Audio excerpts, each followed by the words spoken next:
Relationship with emotions. Key mental health concepts.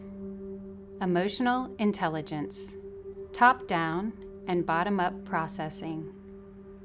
Acceptance and commitment therapy. Name it to tame it. Emotional granularity. Level of emotion versus level of problem. Vagus nerve. Emotions can both be our best and worst guides. Sometimes we become enmeshed with our emotions and cannot see clearly. The level of our emotions doesn't match the level of the problem. Learning to regulate our emotions is fundamental to a healthy life. By developing a healthy relationship with our emotions and learning to use our observer self, we can gain perspective, stay in our window of tolerance, and develop emotional intelligence. In this video chapter, you will learn essential skills for emotional regulation. These include identifying and labeling emotions, evaluating their intensity, and increasing tolerance of uncomfortable emotions. What are emotions? Emotions can be defined as sensations and physical responses to internal and external events that we make meaning of. For example, we may feel butterflies in our stomach as the emotion underlying excitement. Emotions can let us know when something is wrong or can guide us towards passion and meaning in life. However, when we are enmeshed or stuck in them, we become confused, stressed, and reactive. To understand emotions, you must use both your mind and your body.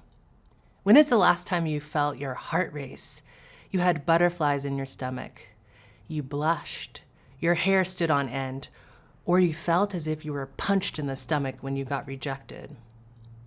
These are all examples of how emotions are experienced in the body.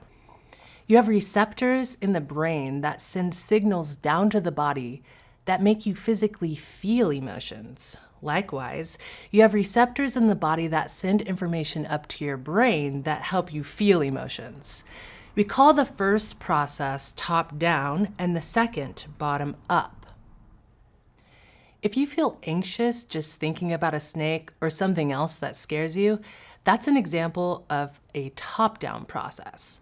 On the other hand, if you suddenly see a snake slither away from your path, you might automatically feel fear in your body even before thinking. This is an example of a bottom-up process. Similarly, you can sink into a hot bath and feel relaxation take over your nervous system. Or you can just think about sinking into a hot bath and experience some of the same feelings. Scenarios like these demonstrate how your emotions are constantly changing and responding to your thoughts and experiences. The body and brain will have similar reactions, whether it is a bottom-up information from our body or a top-down information from your thoughts. You are not your emotions. Tyrone really wanted a new job. He had received excellent reviews as a social studies teacher over the last 5 years. There was an administrative position at the central office that fit his interests perfectly. He had submitted his resume and been offered an interview. As part of the interview, he would have to give a 20-minute presentation. As the day got closer, Tyrone began to question his ability to get through the interview. He imagined freezing and losing all words. 2 weeks before the interview, he started to get stomach aches and had difficulty sleeping. He was also agitated and found himself snapping at his family. He began to think about canceling the interview. This is the power of emotions. Here again, you can see the inner relationship between emotions, thoughts, and the body. Tyrone's fear was showing up in his body and was so intense he was considering giving up on his dream. Emotions can inhibit us from doing what we want. Recognizing that you are more than your emotions is a key to good mental health. Like in the check-in wheel exercise in Chapter 1, Mental Health and Mindfulness, you can use your observer self to examine your emotions and remind yourself You don't need to be ruled by them.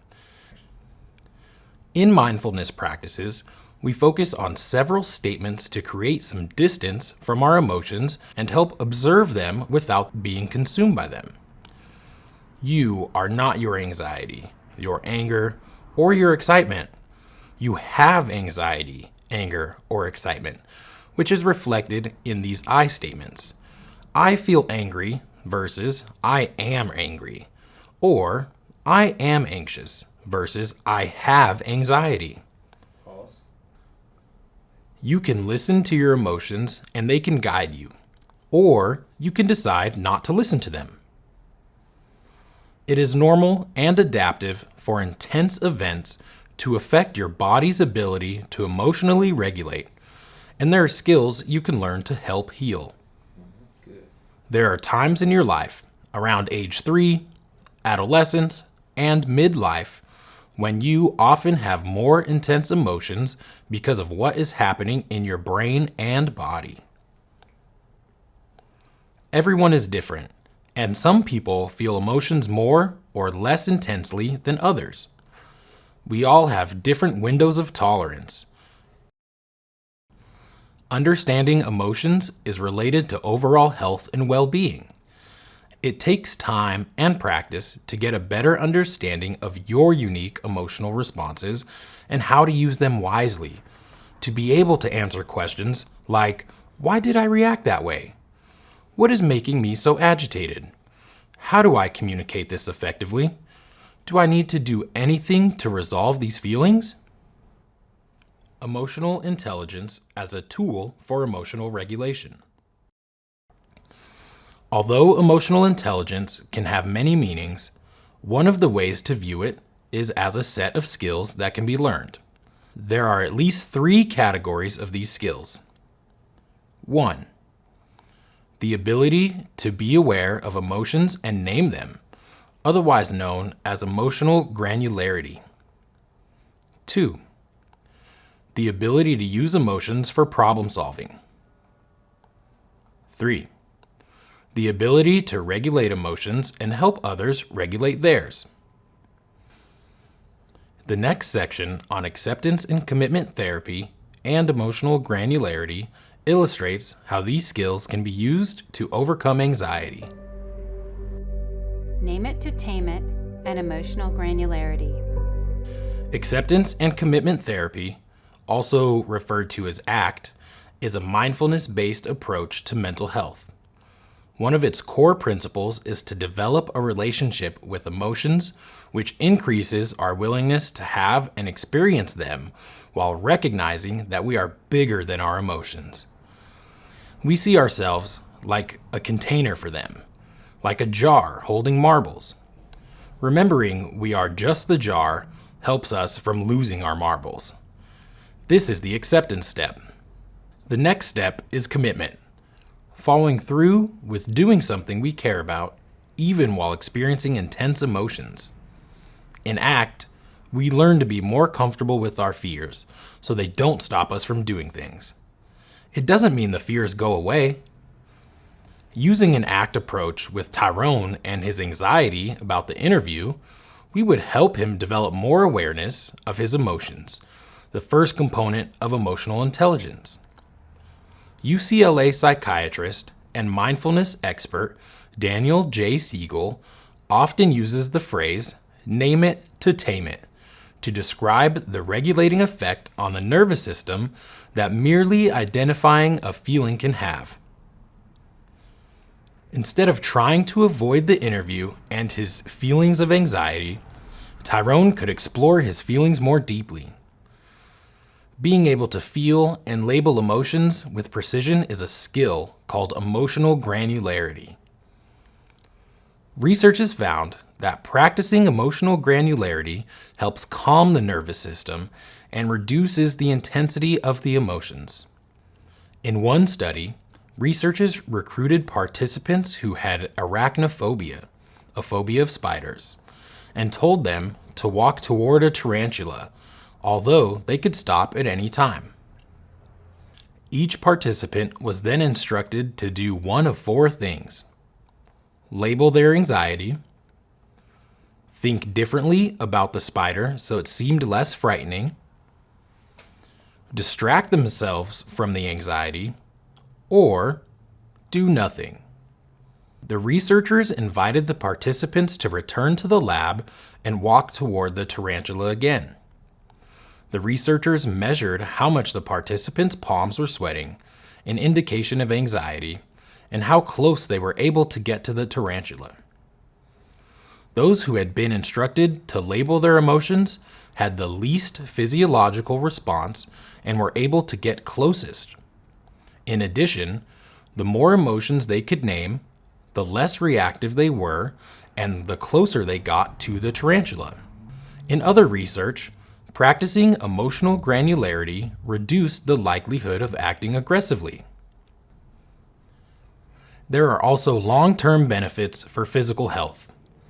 People with higher emotional granularity see the doctor less often and need less medication. They also are hospitalized for shorter periods of time than others with the same illness.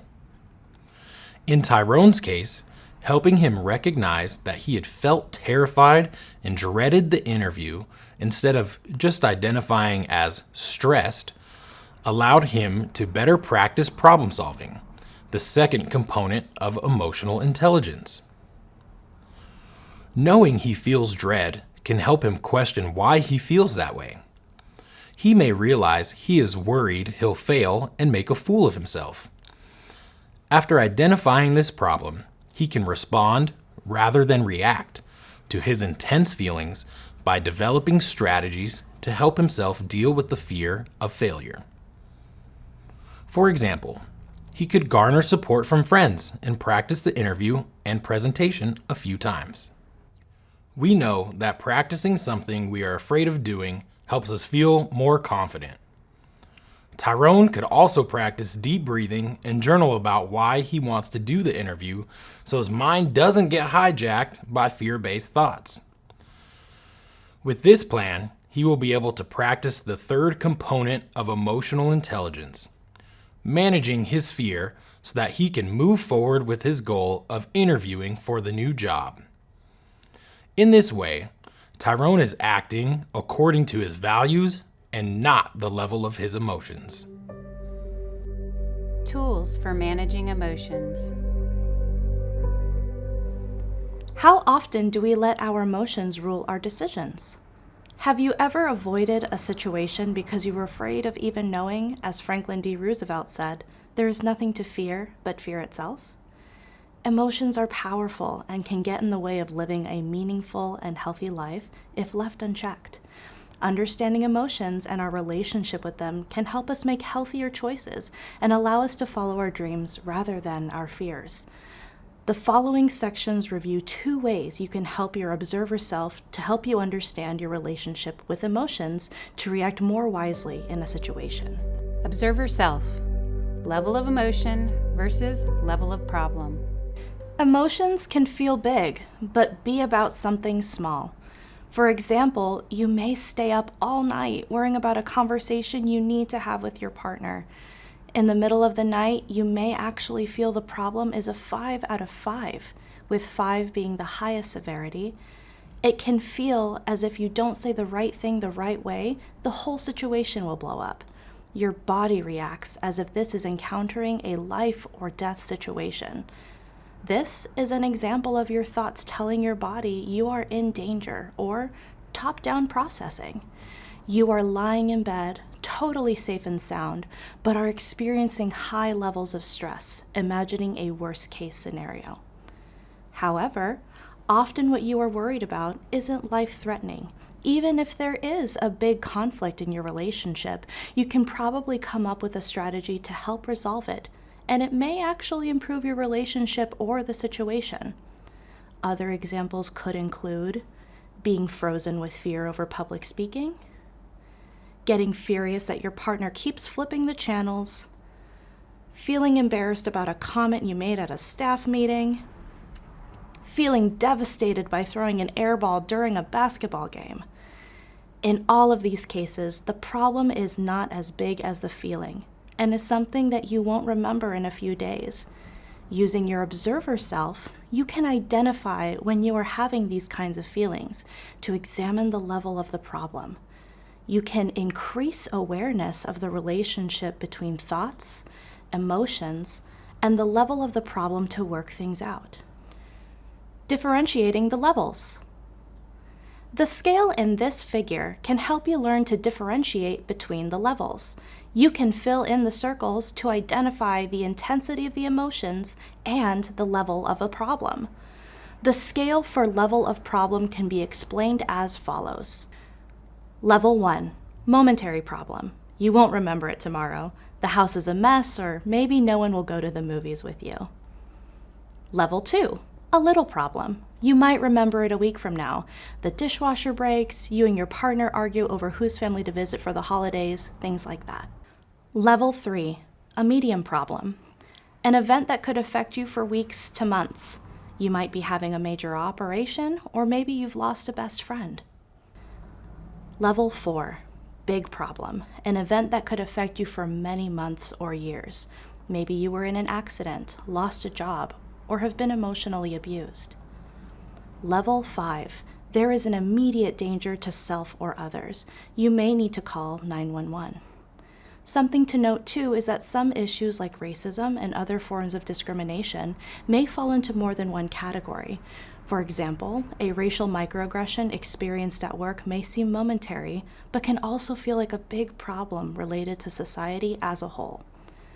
Separating thoughts from emotions and noticing the level of the emotion versus the problem can be extremely helpful when your fears are not at the level you imagine.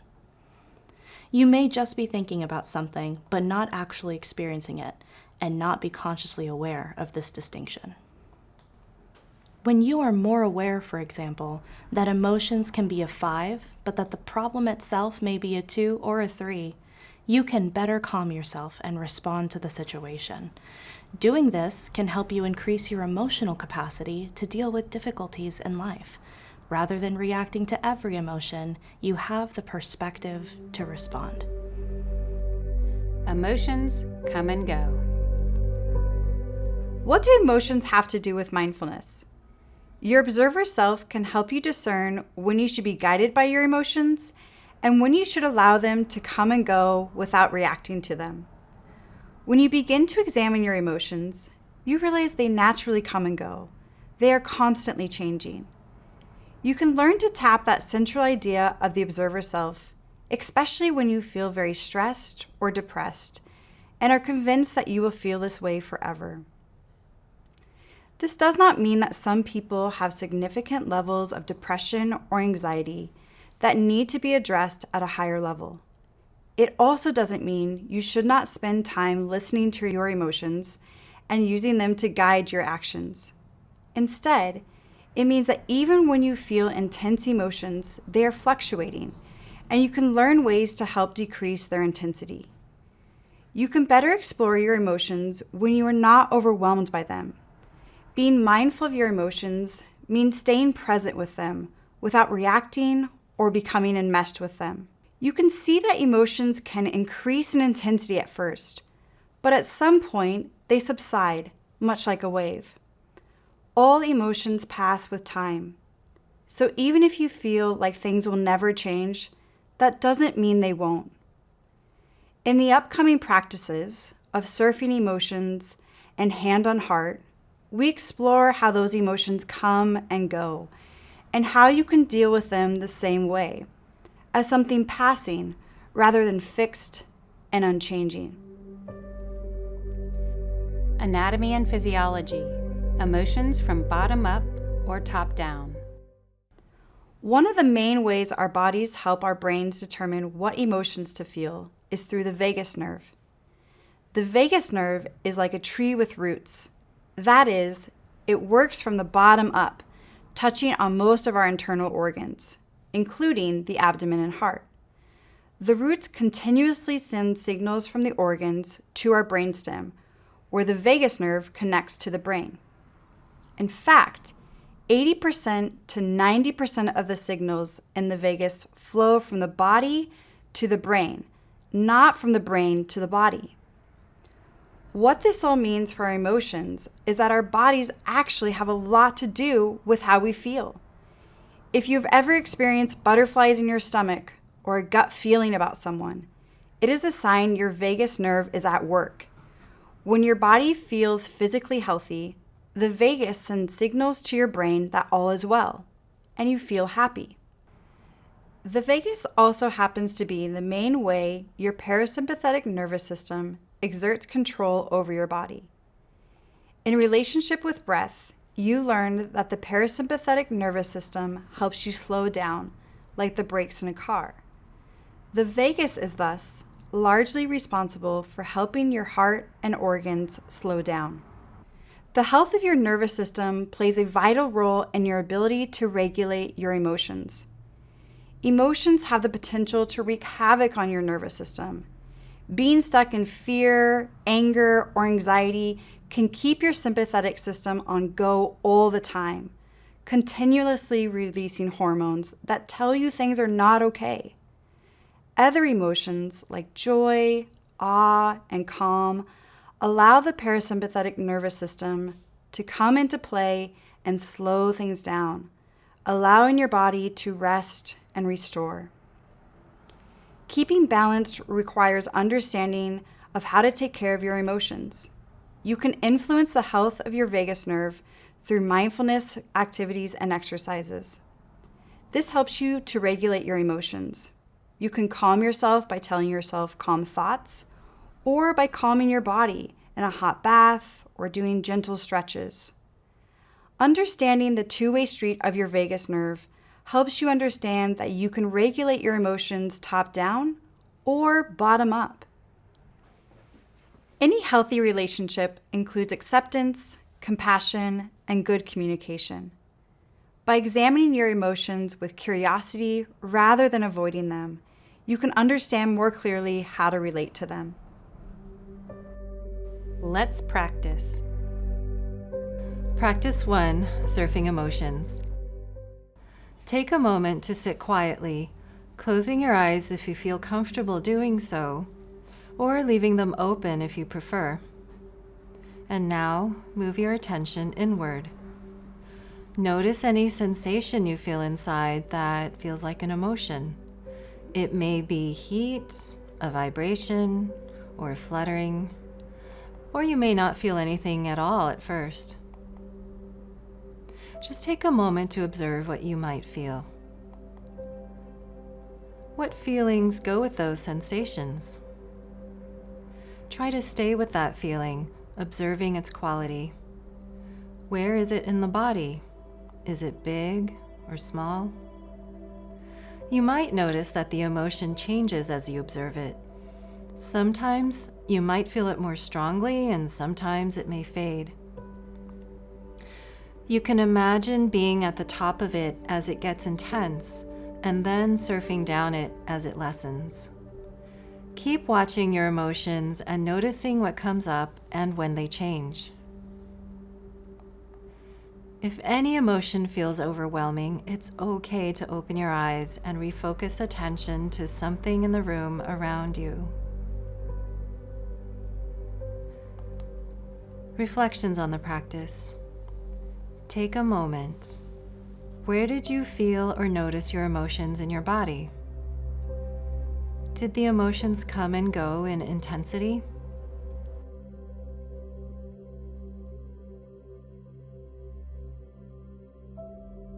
Sometimes it feels as if we're stuck in an emotion and it will never end. We want to develop an awareness instead that emotions are not as solid as they seem. Instead, they're always in flux and can change at any moment. All emotions ebb and flow with time. This is especially helpful to remember during difficult times. Practice 2, hand on heart. The following practice is a technique to understand how to use bottom-up processing to calm emotions. Though there is little research on this particular exercise, we know that touch is a powerful tool for releasing calming hormones. Many of the bottom-up practices we describe have been shown to be beneficial for post-traumatic stress and other stress-related issues. One great thing about this exercise is that it's easy to use anytime, even when you're out in public.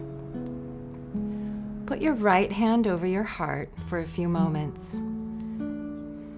You can keep your eyes open or closed. Notice any changes in your emotions or how your body feels. Now switch hands and put your left hand on your heart for a few moments.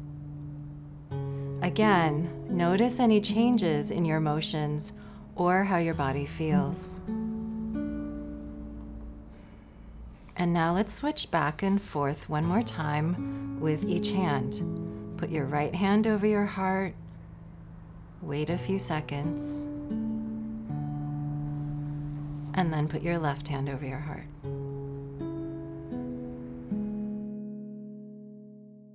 Take a moment. Did putting a hand on your heart make you feel any calmer? Did one hand feel different than the other? What are some examples of bottom-up regulation techniques you already do? For example, taking a shower, getting a hug, fidgeting, walking in nature, or exercising. Summary. In this chapter, we explored the following ideas. Your observer self can help you increase your awareness of the relationship between thoughts, emotions, and the level of a problem. When you're more aware that your emotions can be a 4, but that the problem may be a 1, you can better calm yourself and respond to a situation.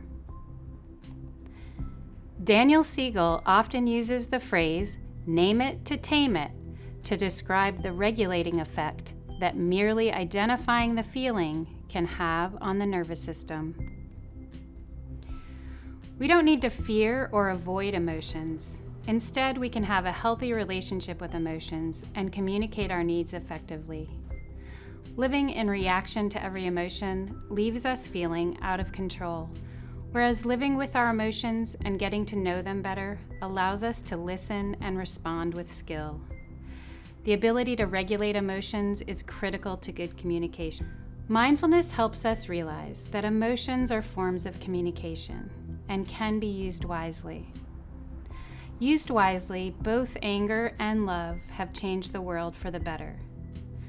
Knowledge that emotions are always changing can help increase your ability to get through hard times.